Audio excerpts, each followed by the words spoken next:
Senhor Jesus, Divino Mestre, agradecemos a Ti pela oportunidade, pelo ensejo que nos favorece, com que nos favorece esta oportunidade de retomarmos o estudo do Apocalipse, buscando trabalhar os conteúdos com os aspectos extraordinários que a doutrina espírita nos traz, facilitando o entendimento dos textos enigmáticos de João. Agradecemos a Ti pela oportunidade, pela esta jornada de estudo e trabalho, que mais uma vez se abre para nós nas segundas-feiras.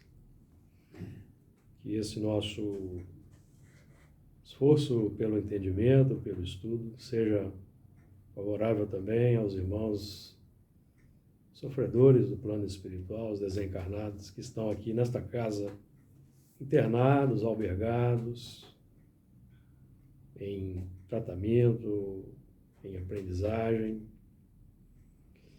que os estudos também possam favorecê-los e que esse trabalho também sirva de uma preparação para as reuniões da noite e que nós sejamos felizes nos nossos apontamentos e comentários, que assim seja. Muito bem, dando então continuidade ao estudo do Apocalipse, no seu capítulo 18, hoje, versículo 20. Então vamos lá, aquela leitura que sempre fazemos dos versículos. Capítulo 19, versículo 20. Alegra-te sobre ela, ó céu, e vós, santos apóstolos e profetas, porque já Deus julgou a vossa causa quanto a ela. E um forte anjo levantou uma pedra como uma grande mó, e lançou-a no mar, dizendo: com igual ímpeto será lançada a Babilônia, aquela grande cidade, e não será jamais achada.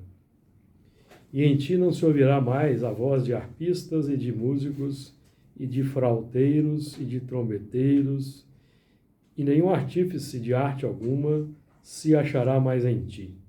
E ruído de mó em ti se não ouvirá mais. E luz de candeia não mais luzirá em ti, e voz de esposo e de esposa não mais em ti se ouvirá. Porque os teus mercadores eram os grandes da terra, porque todas as nações foram enganadas pelas tuas feitiçarias. E nela se achou o sangue dos profetas, e dos santos, e de todos os que foram mortos na terra. Então, esse é o nosso texto de hoje. Vamos então iniciar aí os trabalhos. Versículo 20. Alegra-te sobre ela, ó céu, e vós, santos apóstolos e profetas, porque já Deus julgou a vossa causa quanto a ela. Nós até já comentamos anteriormente sobre a alegria. Alegra-te sobre ela, ó céu, porque nós estamos vislumbrando a libertação da dificuldade. Nós vamos trabalhar essa pedra lançada aí do versículo 21, porque essa pedra, ela é a pedra que traz a diretrizes, a revelação. Nós vamos trabalhar depois a pedra que, aliás, já trabalhamos anteriormente em outras oportunidades, a pedra simbolizando aí a lei, a cláusula pétrea, a lei registrada na pedra. E depois nós vamos voltar no versículo 21. Então, essa alegria é aquela alegria que nós fruímos ao tomar contato com um ensinamento novo. Mas, como vai dizer Paulo, o ensinamento novo, ou a lei que nós estamos aprendendo, Paulo vai dizer em Hebreus, no capítulo 10, que a lei, tendo a lei a sombra dos bens futuros e não a imagem exata das coisas, ou seja, então a lei ela traz o anúncio da felicidade que nos aguarda. Então nós vamos prelibar essa alegria pelo conhecimento novo que vamos incorporando, mas a felicidade ou a alegria definitiva decorre da vivência, da operação, em que nós vamos aí alterando os sentimentos, vencendo dificuldades, e as dificuldades são internas.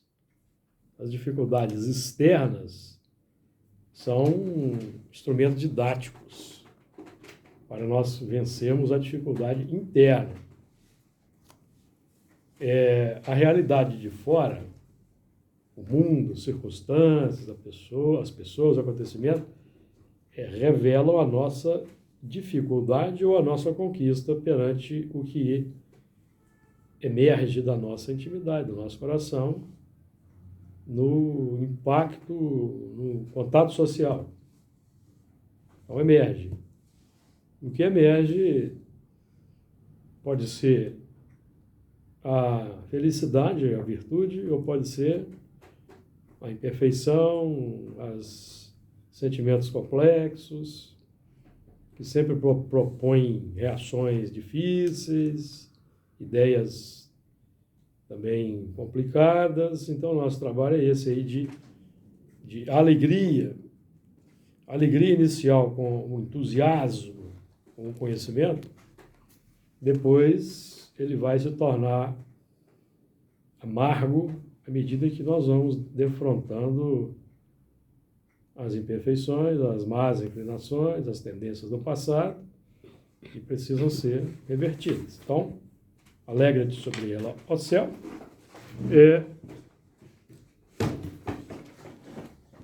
vai aí trabalhar, e esse amargor que decorre depois dos lances posteriores ao tomada de conhecimento, que é a vivência, é porque nós teremos que abandonar a antiga alegria, a antiga felicidade.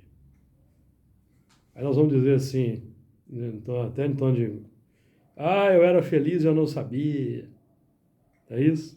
Uhum. Só que é uma felicidade que vai nos trazendo repetidamente para a reencarnação, porque é uma felicidade complexa, que nos mantém presos à matéria e não nos liberta dos planos, dos planos mais rasteiros. Então é preciso avançar. Alegre-te sobre ela, ó céu, e vós, santos apóstolos.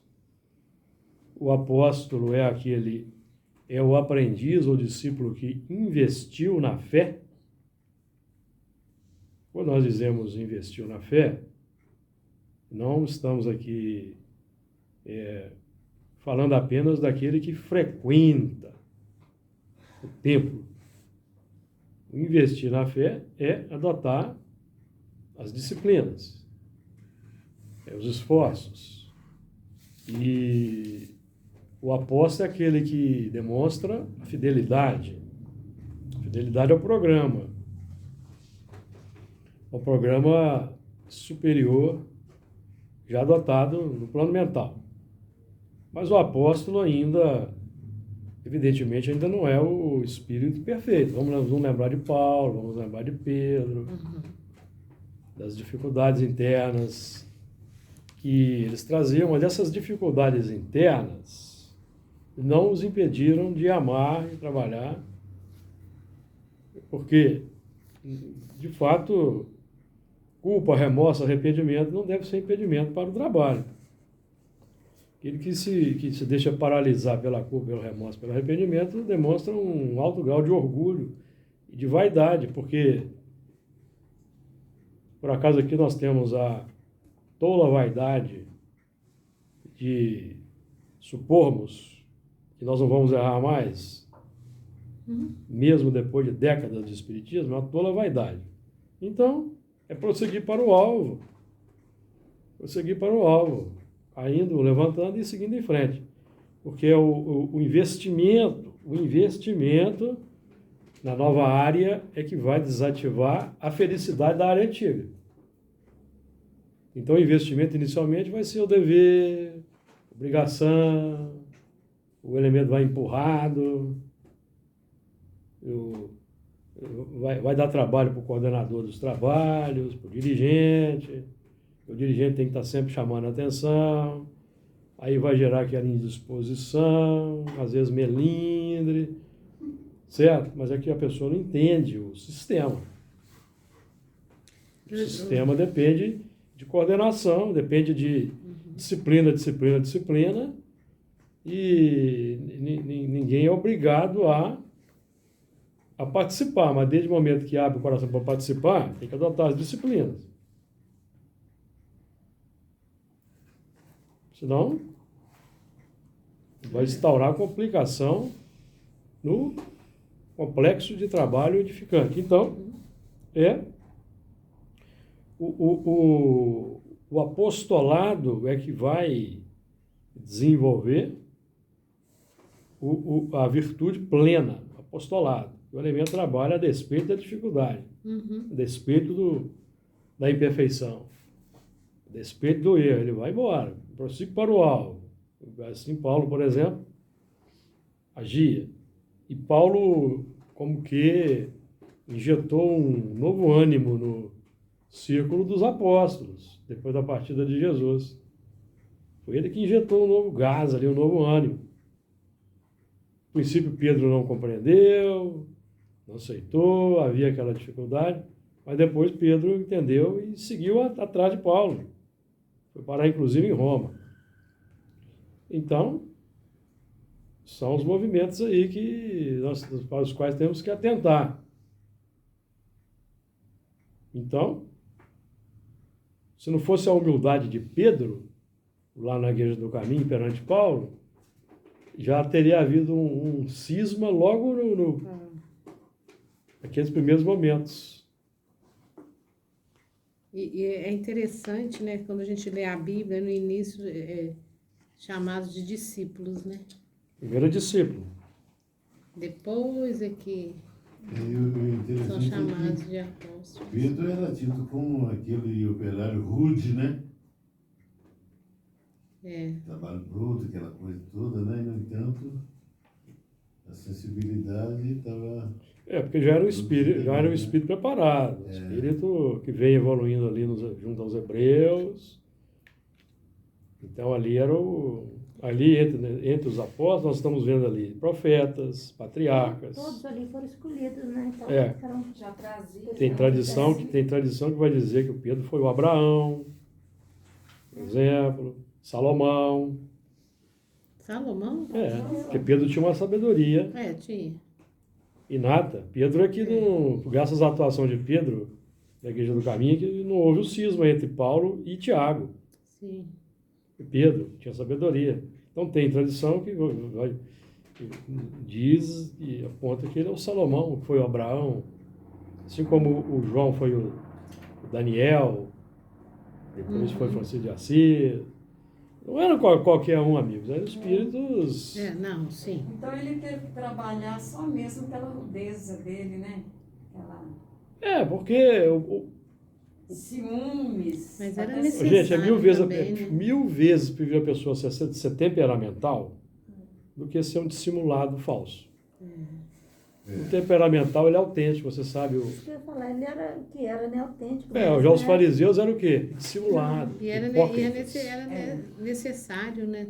Também. Ô, Júlio, aí, por exemplo, os apóstolos, eles eram esses dedicados aí, que você está falando aí, em adotar instrumentos aí para investir na fé? São eles? Ou eles chegaram já prontos? Não, aquele colégio apóstolo, participar daquele grupo de 12 junto de Jesus representa o coroamento de várias existências de investimento, de trabalho, no trabalho junto dos hebreus, que são exilados Exilados de capela, É. esses espíritos. E você vê que mesmo houve os testes, né? Principalmente na hora da crucificação. Né? João Batista, por Aonde exemplo, era eles- Elias. É, Elias. Então, todos aqueles espíritos eram espíritos. Paulo também dizem que foi Davi, salmista. o Paulo. Agora, o Pedro, Salomão, eu fico imaginando. É engraçado, Viveu foi o único que. Não sei, né? 1000 Porque anos de- Salomão, né? Ele era todo. Não, Salomão, gente, era complicado. Salomão tinha 700 era esposas. complicado, eu Salomão sei tinha que era. 700 esposas. Eu sei que Dá pra era. imaginar isso? E ele cai. 700 esposas. E ele se perde justamente por causa de Davi, mulher, né? eles tinham muito conhecimento, porque eles vieram transmigrados, já tinham conhecimento lá de Salomão capela. foi quando? Que anos? 1000 antes de Jesus. Então, 1000 anos a gente pode... E Davi era considerar filho de que Salomão. Davi era filho de Salomão. Em 1000 anos ele conseguiu evoluir. o Não, suficiente pra- Não, ele já Não, tinha sim, o ele conhecimento. já tinha. Ele já. Ele estava patinando que- na dificuldade. É, Já tinha o conhecimento. É que nem como nós patinamos na dificuldade, temos conhecimento, uhum. certo? Mas ele tinha bagagem.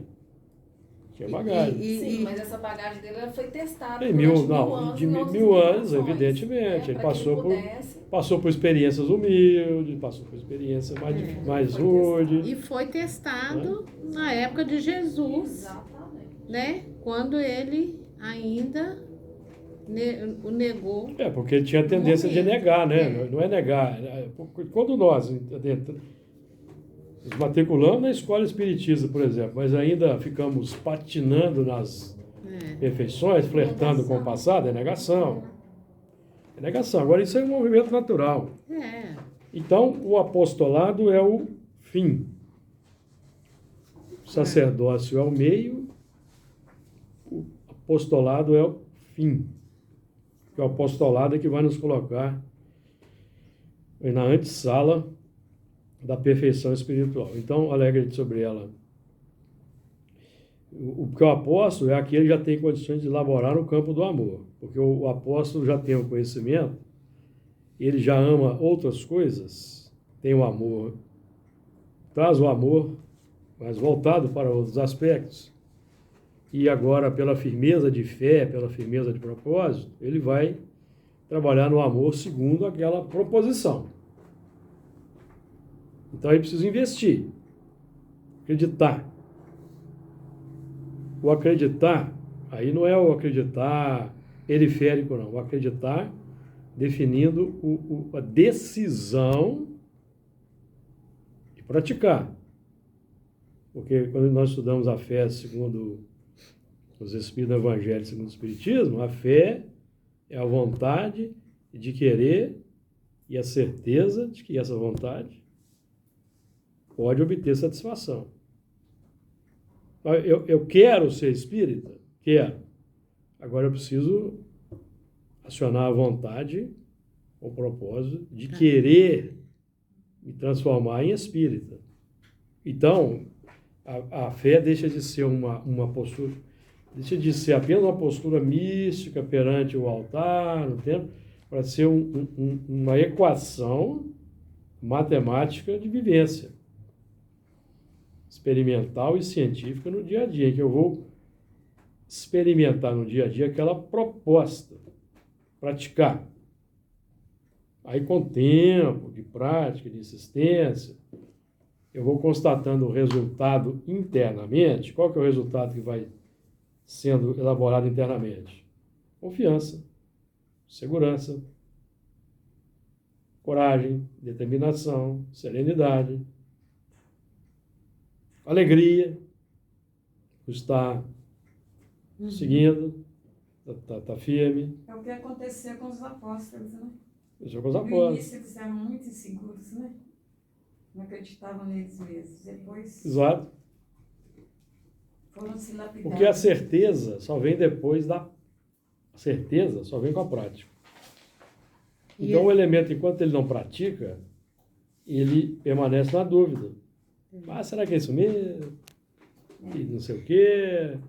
Porque ainda não está no campo experimental praticando. E quando vai praticando, se vai praticando, a dúvida desaparece por causa do resultado concreto no coração. Aí a lei deixa de ser sombra, a lei vai deixar de trazer as sombras dos bens futuros e concretiza a luz interna e demonstra que a lei é verdadeira. E é esse investimento na fé, Investimento né? na fé. Investiu nas disciplinas. tanto que mesmo depois, né, no traçado da vida deles, mesmo depois que houve aquela...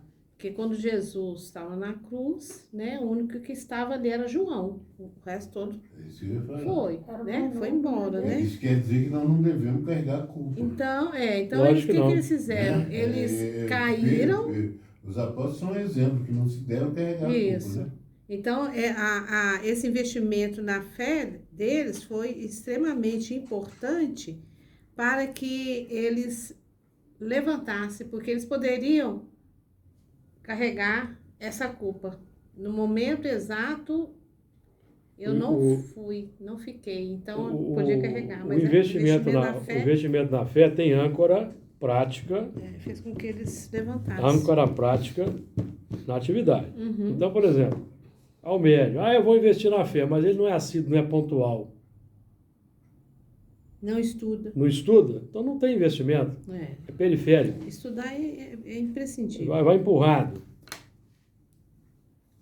Eu vou lá porque o Camilo Chá garante que eu não vou passar pelo umbral se eu frequentar a reunião. Não é mesmo? Tem. Eu estou fazendo uma brincadeira aqui. Eu sei. Aí não constrói, fica na sombra. Fica na sombra do... Fica na sombra do Bezerra, na sombra do Camilo Chaves. É barganha, né? Fica na sombra, mas a sombra a sombra do Bezerra, a sombra do Camilo Chaves vai dar ali um refresco, mas é sombra. Para ele é sombra. Se tirar o Bezerra, tirar o Camilo Chaves, ele vai ficar na dúvida. Então, por isso que nós temos que praticar, desenvolver a luz própria. Irmão, tem um texto belíssimo sobre isso, acho que é Vinha de Luz, capítulo 180. Teve alguma época que você teve dúvida? A dúvida a gente sempre tem. Não, eu acho que você tem assim né? Hoje você tem uma... Não, hoje eu tenho segurando, mas quando a gente é no jovem, você vai ter dúvida. Mas aí você tem que insistir na prática. O conhecimento acho que vai fomentando isso aí. Não é isso? E Depois... ficar atento, porque a mediunidade, ela é 24 horas. Porque a gente não pode só trabalhar a mediunidade só no dia da reunião. Nós temos que ficar atento. Mas como é que eu vou saber? Na hora que a pessoa, às vezes alguém vai conversar com você. Né? Você usa eu a tinha sua várias intuição, dúvidas do sua catolicismo, por isso que eu entendeu? desviei. Conversa paralela não dá legal, não. Vamos deixar. Não, é só isso que eu estou falando. A certeza, né? A gente tem nós tem aqui que não estamos nem trabalhar. trabalhando tanto com a dúvida na existência dos espíritos ou na imortalidade. Estamos falando da dúvida em praticar o ensinamento. Essa é a dúvida que... Porque essa dúvida da existência dos espíritos, que é uma dúvida natural, nós estamos encarnados, não vemos. Ela vai desaparecer com a prática da vivência do bem. Isso. Porque a gente começou a conversar no início da reunião. E o médium, e o tarefa da mediúnica, ele só vai ter investimento espiritual nele se ele se dedicar. Por exemplo, eu vou trazer aqui meu caso pessoal aqui que tem acontecido. Depois de 40 anos de prática mediúnica, eu comecei a ter essas revelações aí, surgiram. 40 anos. Os que foram beneficiados aí com esses... No meu caso particular, porque tem acontecido aqui, basicamente é comigo, certo? Foram 40 anos. Por quê? Porque se começasse a revelar quando eu tinha lá 20 e poucos anos... Você poderia, sim, até assim... Ia deturpar as coisas. O Rogério conta eu não vou lembrar o nome da médium também, que ficou na sustentação durante muitos anos. E depois ela começou a ter o desenvolvimento e foi uma médium, ou é uma médium, não sei o nome dela. A questão até da própria espiritualidade, a confiança também que ela tem que ter. É porque nós estamos aqui estudando a doutrina espírita, não é para nos tornarmos doutores, porque depois eu vou desencarnar, vou lá para o nosso lar, e vou ter lá um gabinete lá do instrutor e tal. Doutor Júlio. Né? Não, nós estamos estudando aqui para melhorar, progredir, porque aí o resto é consequência. O resto vai ser consequência. E o importante é desenvolver a alegria sobre ela, que é sobre o ensinamento aqui. O ensinamento aqui é esse ensinamento que chega a pedra. Pedra simboliza, nós vamos estudar a pedra mais à frente, mas a pedra simboliza alicerce, base, firmeza. Essa pedra que chega, para a gente colocar como pedra angular, pedra de esquina de uma nova edificação, ela, para nós, ainda não é pedra. Ela é pedra para Kardec, pedra para Jesus, pedra para aqueles que já vivem essa realidade no mundo espiritual. Para nós ainda é um esboço. Esboço. E a gente pode colocar também essa pedra, para eles, uma pedra também, hoje nós temos ainda uma pedra ainda que a gente pode usar ela para machucar, para... Lógico, né? Lógico, nós somos imperfeitos. Quando é que nós machucamos? Nossa pedra ainda é essa. Quando é que nós machucamos com a pedra? Quando a gente não tem paciência, não temos paciência com o outro, não temos tolerância, a gente se irrita com facilidade quando o outro abre a boca. Isso é pedra. Não silenciamos quando deveríamos. Pode ser também assim como barreira, que a gente ainda tem que transpor. Barreira tem que transpor. A gente pode colocar essas pedras Perfeições. Tá? que a gente não consegue ainda. Isso. E profetas. Vossa Santa Apóstolo, profeta. Profeta é aquele... Paulo vai dizer acho que é Epístola aos Romanos, em parte profetizamos, em parte conhecemos. O profeta é aquele que está sempre profetizando o que precisa fazer. Eu preciso me transformar, preciso melhorar. Eu preciso praticar o bem, sou profeta. Eu preciso ser assíduo à reunião, profeta. Profeta, profetizando. Aí você está olhando o relógio assim, quando é que vai conseguir ser assíduo? Já tem 5 anos que ele está aqui na reunião. Profetista, né? Está profetizando. Está profetizando. Agora, o que profetiza vive debaixo da sombra da lei. Ou seja, ele sabe. Fica debaixo da sombra. Mas ele não construi a luz. Não constrói a luz. A luz vem com a prática, a luz própria. Projetar. Né? Aí a gente enxerga a evolução, né? Tipo assim, João. João Batista é profeta? Profeta. E o João Evangelista, que você falou que foi... Francisco de Assis depois, foi Daniel antes. Daniel antes, profeta. Discípulo. Apóstolo. Apóstolo. Daniel da Cova dos Leões. Eu da Cova dos Leões. Olha que interessante, E né? os babilônicos em 587, depois do cerco de Jerusalém, destruíram o cerco e levaram os hebreus cativos para a Babilônia. Tem uns elementos aqui nessa mesa aqui que estavam no processo. Imagina. Estou falando o seguinte, dando exemplo de João Evangelista, né? Ele foi profeta, né? Aquele que ainda... vivia o profeta como a Daniel. gente, né? Você é espírita, nós estamos profetizando, né? Aí depois ele se tornou o primeiro discípulo de Jesus, né? Para depois ele se tornar um apóstolo. Né? Então aí nós vamos encontrar o profeta irradia os novos valores da nova verdade. Mas o profeta, ele pode não conseguir ainda vivenciar. Por isso que Sim. Jesus falava dos fariseus, fazei tudo o que eles vos dizem, mas não o que eles fazem. Então, nós só temos conhecimento quando praticamos.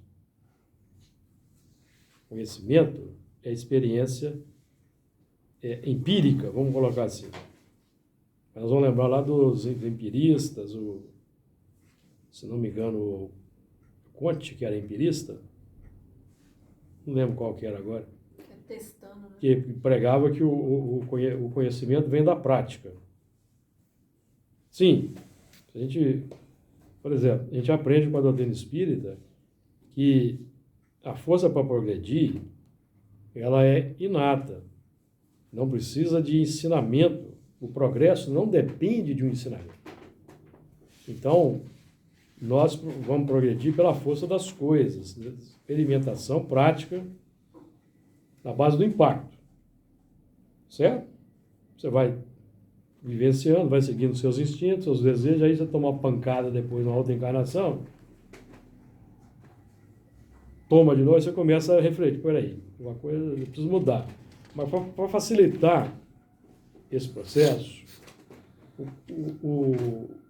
então para facilitar o processo é que nós recebemos os mais adiantados, que já praticam aquela realidade, para que eles, por meio do contato social, do exemplo, quem sabe consigam nos induzir a seguir o exemplo. Aí nós aceleramos o processo de evolução. Até que chega um momento, está lá no livro Sexo e Destino, chega esse momento aqui, ó. O instrutor Félix vai para a reencarnação e ele vai dizer assim, corajoso, Félix continuou elucidando que a misericórdia divina, à medida que o espírito se esclarece, entrega ao tribunal da consciência o dever de se corrigir e de se harmonizar com as leis do eterno equilíbrio, sem necessidade do apelo a disposições compulsórias. O cara precisa desenhar. Sai da expiação. Toma as rédeas do processo. Precisa mais do acicate da dor para avançar. Berta. Perceberam? Quer que leia de novo? Pode ler, eu quero. Eu te pedi. À medida que o espírito se esclarece, a misericórdia divina, à medida que o espírito se esclarece, entrega ao tribunal da consciência o dever de se corrigir e de se harmonizar com as leis do eterno equilíbrio, fazendo bom uso do seu livre-arbítrio, sem necessidade do apelo à disposição compulsória. Ou seja, vai reencarnar débil mental, idiota, sem perna, sem braço, não precisa. Porque nós vamos aqui, ó. Porque já Deus julgou a vossa causa quanto a ela. Tribunal da consciência. Tribunal da consciência. Quem condena a gente mesmo é nós. Não existe condenação, não existe condenação de fora para dentro nas leis universais. Quem se condena é o espírito, quando ele se entrega a culpa, o remorso e arrependimento. Está se condenando. Foi o que aconteceu com Judas. Aconteceu com Judas. Se ele tivesse... Então nós não temos a expiação aí. Deus não apressa a expiação, ele sabe esperar. Vocês lembram disso?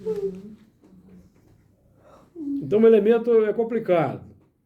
O babilônico lá fez o cerco de Jerusalém, levou cativo os hebreus, depois voltou como espartano, voltou como romano, mais alguma existência, continuou aplicando a espada, certo? Ele vai sendo aproveitado como corrosivo da sociedade. Se a ficha não cair, ele não aproveitar aí ele tem uma reencarnação difícil, como escravo, por exemplo, para tomar um impacto, mudar a chavinha. É porque no meio do caminho foi inquisidor, foi jesuíta e vai por aí afora, entendeu? E hoje ele está refundindo no espiritismo. A situação. Não sei se vocês estão entendendo aí. O que nós estamos falando aí. Já colocou a espada Agora usa a espada da palavra. Vai Não, usar a mas já espada tá, da palavra. O já, movimento espírita está tá lá. melhorando, Tem tá muitos- melhorando. Tem muitos assim no movimento espírita. O movimento espírita é o movimento que mais tem poderoso encarnado por metro quadrado. Oh, Talvez por centímetro quadrado. Ô, Júlio, então, por isso que a definição do espiritismo, que um dos fundamentos o empirismo, é isso aí, né, da ciência, é exatamente É porque, se não me engano, foi o... Não é o John Locke, não, porque o John Locke, ele correspondia com Newton, né? Eles estudavam, eles eram teólogos. Acho que é Augusto Comte, se não me engano, que pregava o empirismo puro. O conhecimento vem da experiência. O conhecimento vem da experiência. Por isso que é ciência. Só que você vai tomar pancada para... uhum. Vem da experiência. Estou falando da experiência científica, Uhum. mas nós estamos aqui trazendo também para a vivência espiritual, a vivência prática. Sim, sim. O espírito evolui por si mesmo naturalmente. Está lá na questão 779. Na base do impacto, da pancada. Vai evoluir. Mas, como Deus como nem todos evoluem da mesma maneira, Deus então auxilia o progresso dos menos adiantados com a reencarnação junto dele dos mais adiantados. Então foi isso, por exemplo, que trouxe para cá os transmigrados daquele mundo lá mais avançado para reencarnar aqui na Terra com os autóctones aqui, lá pelos idos de 40 mil anos atrás, aproximadamente, o Sapiens Sapiens, consolidar o Sapiens Sapiens e tomar pancada dos selvagens propriamente ditos, por natureza, que estavam avançando, subindo na escala evolutiva, enquanto que eles queriam ser selvagens por eleição, para dominar, manter a supremacia do forte sobre o fraco, mantendo as benesses da civilização para si e oprimindo o resto. Então chega um momento que tem que retirar. Está acontecendo agora na Terra também. Transmigração. Vocês podem estudar esse assunto da transmigração no livro A Gênesis, capítulo 11. Kardec tem um capítulo brilhante. Kardec fala de forma brilhante sobre isso. E Emmanuel acrescenta, inclusive, o nome da estrela no livro A Caminho da Luz. Capela. E um de seus mundos. Então, esse movimento está ocorrendo agora. Transmigração, os exilados aqui do Sol são espalhados aí pelo... Então, porque já Deus julgou a vossa causa quanto a ela. Qual é o Deus que julga? É o Deus eterno, porque Deus não exerce ação direta na matéria. Qual que é a questão? Decoraram ainda não? Não. Eu falo aqui todo dia, toda hora. 536. 536, está faltando um detalhe, qual que é? Letra A. Não, A letra A não. B. B, é. 536B. Não é porque gente, é porque eu sei não, porque eu já fiz tanta palestra de 40 anos de estrada aí, falando, irmão, eu tenho que aprender alguma coisa, certo? Na base da profecia, vamos profetizando aí. Uma hora a gente consegue sair da profecia. Pelo menos eu penso que o falso profeta crasso não somos mais. Porque o falso profeta, quem é o falso profeta? O falso profeta não é o materialista, não, amigos. O falso profeta é o religioso que não faz o que prega. O materialista, ele é profeta verdadeiro da sua ideia. É esses espíritos que estão pregando exatamente o contrato. O elemento se diz cristão, mas prega violência. Exato. Faz apologia de sistemas violentos. Isso é um falso profeta. Todos esses que Todos esses. falam O contrário do que... em tudo quanto é religião. Porque Jesus é o mestre da não violência. Quando eu sou religioso e prego a violência, sou um falso profeta. Eu estou induzindo os outros ao erro. E o materialista, ele não é um falso profeta, ele é um profeta autêntico da sua verdade. Agora é verdade, é pior que que ele usa, na qual ele usa acredita. o nome os ensinamentos, nome de Deus, nome de Jesus para se promover, né? Agora, nós temos que observar as pessoas. Deus julgou a vossa causa contra ela. Nós somos convidados a analisar, porque nós aprendemos em doutrina espírita que nós temos que identificar o bem e o mal, questão 630, 780. Evangelho segundo o Espiritismo, capítulo 10, itens 19 a 21. Não é? Então nós temos que identificar o certo e o errado. Então nós vamos analisar. Então qual que é o nosso mecanismo hoje não é tanto mais analisar a ideia. Conhece a árvore pelo fruto. E o elemento prega uma coisa e faz outra. Então nós temos que identificar as pessoas pelo que elas fazem. Porque eu estava conversando, nesse dia que fui fazer uma palestra lá no Gracos, estava conversando com a irmã lá, dirigente, e nós estávamos falando dos países, né, que já estão na experiência de regeneração, Suíça, Dinamarca, e ela citou até a Bélgica, por exemplo, a Bélgica, ela tem uma irmã que morou na Bélgica, uma parenta, morou na Bélgica há uns anos atrás, e trabalhou na Bélgica numa casa lotérica lá. E teve um assalto na casa lotérica. Os assaltantes colocaram ela e a amiga debaixo de uma mesa, fizeram assalto. Aí chegou polícia, médico, psicólogo, para atender as duas. Fizeram todo o trabalho. E você sabe o que ela... Tem 12 anos que ela recebe. Todo ano, o governo belga deposita na conta dela 1.000 euros, que é uma compensação porque eles não conseguiram evitar que ela sofresse o assalto. É obrigação do Estado. Isso é regeneração, amigos. Bacana. Mas, o Júlio... Regeneração. Hoje Isso que é regeneração. Então, só terminando aqui o raciocínio. Então, nós temos que olhar a obra.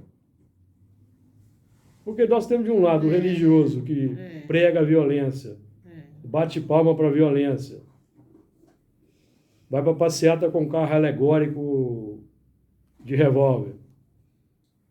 Nós vamos ter, do outro lado, um materialista que está lutando para melhorar o mundo, em obras. É o que está pesquisando a vacina, é o que está lutando para não ter desmatamento, é o que está lutando para proteger a natureza, os animais. Uhum. Então nós temos que olhar a obra. Temos que olhar a obra, amigos. Não temos que olhar mais ideias, não. Reconhece a árvore pelo fruto. Já dizia Sócrates, Jesus repetiu. A árvore boa não produz maus frutos.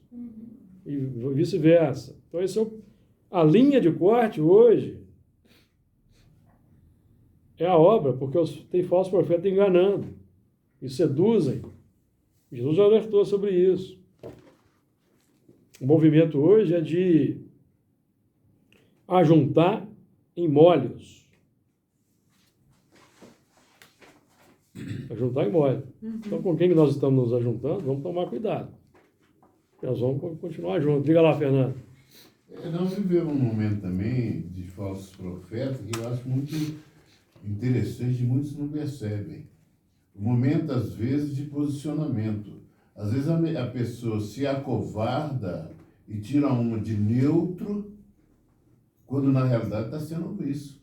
E nós somos chamados a não mais sermos omissos. Por que os maus predominam? Por causa da omissão dos bons. Exatamente. Então, O elemento pode ter até dúvida se ele é bom, aí ele fica recuado, tímido, certo? Mas se ele já tem o conhecimento, ele tem que ter certeza. aí ele vai ter certeza praticando. E assumir. Ele vai ter que quebrar a resistência. E nós temos visto muito. Porque nós estamos vendo aí, nós temos um caso terrível, muito triste, de uma mulher e 2 filhos que ficaram presos 17 anos. Será que os vizinhos nunca desconfiaram daquela situação, daquela casa? Nós temos que estar atentos, amigos. Nós estamos querendo instaurar a regeneração, mas nós estamos fechando os olhos para o sofrimento. Nós não podemos mais fechar os olhos para o sofrimento. Medo ainda, né? Mas Medo. Mas medo. nesse caso aí, Júlio, eu acompanho de perto, ali houve também omissão do Estado. Não, né? Você entendeu? Eu só citei como exemplo, eu não quero entrar na... Eles foram comunicados. Eu não quero entrar o Estado tem que fazer, às vezes, da família, proteger o cidadão. Um Estado, uma sociedade organizada segundo a lei do Cristo, numa sociedade organizada segundo a lei do Cristo, ninguém deve morrer de fome. Nós podemos aí estender, isso aí é a base angular. Nós podemos subir o edifício. No Estado organizado segundo a lei do Cristo, não deve haver apologia de armas. Numa sociedade organizada segundo a lei do Cristo, não deve haver esse alto índice de feminicídio, desproteção para com as mulheres, que é o elo fraco da sociedade. E Kardec chama a atenção que aqueles que exploram os fracos vão sair da terra. Está lá no Evangelho segundo o Espiritismo, capítulo 95. Numa sociedade organizada segundo a lei do Cristo, deve zelar pela qualidade de vida dos idosos que não podem mais trabalhar. Questão 685A. Numa sociedade organizada segundo a lei do Cristo, não deve haver desemprego, como acontece hoje, está lá na questão, comentário de Kardec, a questão 685A. Questão 888. Questão 707A. Essa é a base social do Espiritismo. Não adianta o elemento falar que o Espiritismo não tem que entrar nessa seara. Tem que entrar nessa seara. E nós temos que valorizar as pessoas no cenário socioeconômico que priorizam essas coisas no mundo. Porque nós vamos pegar a doutrina espírita aqui. Evangelho segundo o Espiritismo, questão 799. Nós vamos fazer a palestra, a gente abre a boca, qual a contribuição que o Espiritismo pode dar para o progresso da humanidade? Aí o Espírito responde.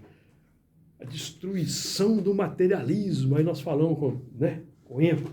Mas a destruição do materialismo passa pela destruição do quê? Do capitalismo. Do consumismo. Consumo desenfreado. Da ganância. Da ambição. Da cobiça. Quem é que quer ouvir isso? No meio espírita, você não pode falar essas coisas. Você vai falar essas coisas, vão falar que você é da esquerda, que você é comunista. Alô, meus amigos, não tem comunismo nem na China mais hoje. E a gente não tinha que A China virou um país esse... capitalista. Mas você disse aí que falam que o Espiritismo não pode entrar nessa seara. Como? Nós estamos no meio dela? Ué, eu lembrei Nós não temos que sair dela. Porque nós estamos no meio dela. Pois os espíritos definem que no mundo de regeneração, perfeita equidade preside as relações sociais. Então precisa fazer dois movimentos: o diagnóstico da sociedade. A nossa sociedade é uma sociedade equânime? Não é. Então preciso trabalhar para ser. Ou eu vou ficar no tempo orando para que ela seja sociedade justa. Tiago vai dizer. Tiago vai dizer na epístola dele. Não adianta ficar no tempo orando. Falar para o irmão está com fome, tem carência de mantimento. Aí você no tempo vai dizer, não, vamos orar, meu irmão, vamos ir em paz. Você tem que dar um mantimento para ele, está lá em epístola de Tiago. Foi o que o Chico falou, Mostra-me a tua fé sem obras, que eu pelas minhas obras demonstro a minha fé. Então o nosso trabalho aqui é um trabalho hoje, pode demolir o misticismo exagerado e construir um pragmatismo cristão, humanizado. Na prática, os romanos eram bons. Se está cheio de romano no movimento espírita, deve ter um motivo. Não deve? Lembrando aqui, senadores romanos, aquelas roupas, aquela empáfia, né? Tá cheio disso por aí, né? Tá, tem muito. Bom, tem. Alguns senadores. O fato de Emmanuel, nosso querido amigo espiritual Emmanuel, se apresentar como um romano, é um recado. Representa muitos. Representa muito. E o Emmanuel foi um conquistador. Antes de ser Emmanuel, 2 vezes na Foi o 200 antes de Cristo, ele foi o Cipião africano. É igual, Grande conquistador que derrotou o general cartaginês Aníbal. Com uma estratégia brilhante. Foi Emmanuel, um conquistador. Então, força de trabalho, força de coragem para fazer. Só que naquele tempo era passar o trator por cima, certo? A Roma foi conhecida como a força civilizatória, passava por cima. Mas hoje essa força está sendo usada para outras De coisas. outro tipo, né? Ô, Júlio, o índio que acredita em espírito da mata, como que seria o progresso deles? Teria que vir para a cidade? Não, Porque o eles índio. ficam Não, naquilo, vai. né? Não, lógico que o espírito reencarna na cidade. Tem espírito da cidade que reencarna na mata, está ali escondido. Eles são igual crianças. Isso aí até né? é assunto aqui Inocentes, né? do versículo 21. sabedoria. Moralmente eles estão mais evoluídos, Júlio, que a gente? É isso Não, que eu queria saber. moralmente não. E tem índios também que é como se eles tivessem, né? Eles não têm, aqueles que não têm ainda um convívio. Isso, eu estou falando desses. Eles são Social. mais até assim, questão vou falar primitivo, mas não é primitivo de primitivo, Como mas é mais. o elemento ainda vive na floresta, tem preferência pela floresta, ele ainda não está afeito às bênçãos da civilização. A civilização é um avanço da sociedade. E os espíritos que estão nas matas vão lentamente reencarnando nas cidades. E lentamente as tribos vão desaparecendo. É um movimento natural. Isso é natural. Agora, não podem desaparecer como acontece hoje. Pela morte, força, pela né? destruição. Não. Esse tempo já passou na Terra. Então nós vamos encontrar espíritos super civilizados que estão reencarnados entre os indígenas para aprenderem muitas coisas, e temos também os indígenas que vão reencarnando nas cidades para serem beneficiados pelo contato social. Isso que eu queria saber. Agora, mesmo o contato social na pauta da violência, ele também acelera o progresso, impacta. Ele impacta. Por exemplo, se não fossem necessários esses movimentos impactantes, não haveria esses enxertias interplanetárias das migrações. Não haveria. Não vamos. Deixaria os espíritos irem evoluir naturalmente, os autóctones da Terra iam. Só que o progresso seria mais lento, mais demorado, porque eles iam ter que descobrir tudo do zero. E inventar a roda depois de muito sofrimento. Mas os que vieram já sabiam de tudo, tinha todo esse conhecimento, embutido no subconsciente. Então, com o tempo, à medida que eles foram reencarnando, contato social ali com os primitivos da Terra, os mais novos, vão emergindo, as ideias vão emergindo como insights. O progresso vai se fazendo. É o sistema do intercâmbio, né? O contato social. Então, tudo isso é necessário, infelizmente, mas na base do escândalo. O escândalo é necessário, mas ai de quem for o seu instrumento. Vai responder. Porque ele está sendo utilizado, enquanto nós mantemos essa agressividade, essa arrogância, essa prepotência, a vaidade, o orgulho, e vamos buscando o poder, reencarnação após reencarnação, e tomando o poder à força, nós vamos sendo utilizados como corrosivos dos retardatários, os que precisam avançar. Mas chega um momento, se o elemento não despertar, ele vai ser, está lá na questão 262A, ele vai ser submetido a uma existência compulsória.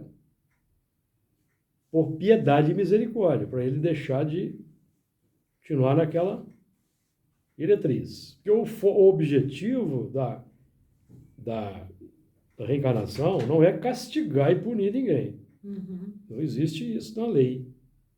Fazer progredir. Fazer avançar. O castigo, o que é o castigo? Paulo vai definir para nós, quando ele fala do gravitar para a unidade divina e o fim da humanidade. 3 coisas são necessárias. A justiça, o amor e a ciência. 3 coisas lhes são opostas. A ignorância, o ódio e a injustiça. Então ele vai dizer, o que é o castigo? O castigo é uma soma de dores. Quem é o culpado? O culpado é aquele que, por um falso movimento da alma, faz o desvio. O desvio, certo? O desvio no campo interno do sentimento. O desvio é no campo interno do sentimento. Então, nós desenvolvemos o instinto de conservação para conservar o que é bom para a evolução. Mas quando nós queremos conservar tudo, os bens, só para nós, aí já é egoísmo. Aí eu vou precisar retificar, endireitar as veredas. Porque o sentimento propõe um caminho. Lembra que nós aqui frisamos bastante, todo pensamento mal decorre de uma imperfeição da alma. Caminho é pensamento. O pensamento propõe um propósito, uma rota para a minha vida. É o caminho. Então eu preciso retificar. Aí eu vou insistir naquele caminho. Então eu vou gerar uma imperfeição, vou aumentar. Então eu preciso do impacto para demolir aquela imperfeição. Então quem é o culpado? É aquele por um falso desvio, movimento da alma, gravitou, ao invés de gravitar em torno da unidade divina, que é o amor ao próximo, ele gravitou em torno do ego, em torno de si mesmo. Estou gravitando ali. O que é o castigo?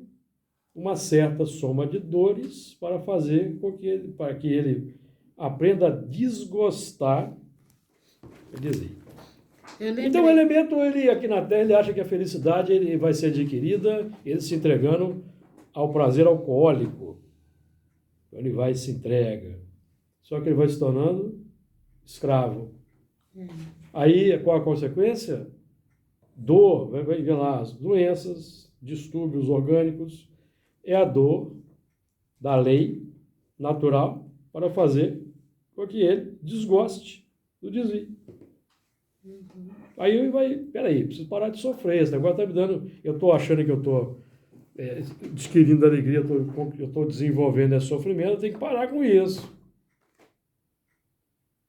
Aí nós temos para ajudar os institutos que auxiliam os viciados, com as disciplinas. Às vezes os elementos não querem praticar a disciplina. Aí o espírito, quando ele é rebelde, então ele é submetido a uma existência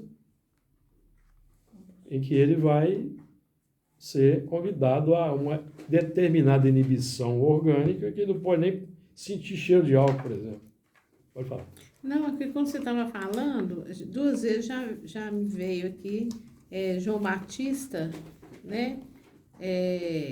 Se ele não tinha necessidade dele perder a cabeça, né? Não tinha, não. Não tinha necessidade, se ele tivesse feito a mudança dele íntima, trabalhado, né? O orgulho, Exato. essas coisas todas, ele não precisava ter morrido daquela forma. Ele poderia até ter seguido com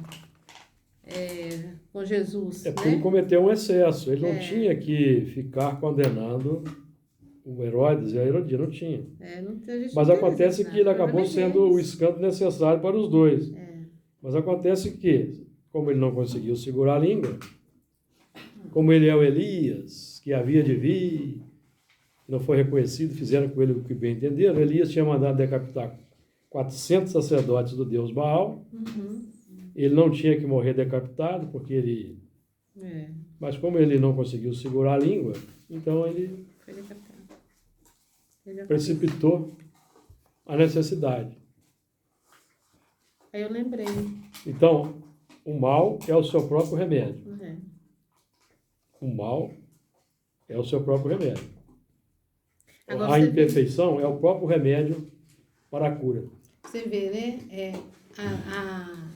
Se ele, um espírito daquela, né, envergadura, teve essa dificuldade, Elias. nós, né? Você vê como que a gente. Amigos, então é isso aí. Então, nosso tempo está esgotado, nós vamos então terminar. Agradecemos a Jesus pela oportunidade e que ele nos permita voltarmos na próxima semana.